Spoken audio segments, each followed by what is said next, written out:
ఇక్కడ ఎలాగైతే ఒక కుటుంబంలో మేము జీవించగలుగుతున్నామో, ఎలాగైతే ఒకే బల్ల మీద మేము భోజనం చేయగలుగుతున్నామో, ఒకే బల్ల మీద మా జీవితాలను మేము గడుపుకుంటున్నామో, అలాంటి మనసు మాకిచ్చి రేపు నీ సన్నిధిలో మేమందరము కూడా ఆ రాజ్యంలో ఉండటానికి అయ్యా మాకు దయచేయమని ఏ కుటుంబం మీద అడగలుగుతాదో ఆ కుటుంబం భూమి మీద దీవించబడతారు.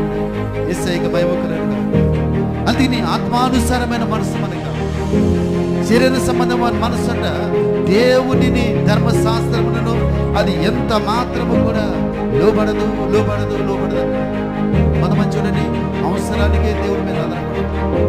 కష్టం వచ్చిందంటే ఏమి లభో దీపో అది అపోస్తలుల పౌలు అంటాడు చూడండి, మీరు సుఖమందు కూడాను కష్టమందు కూడాను ప్రభువుని మీరు స్తుతించారు.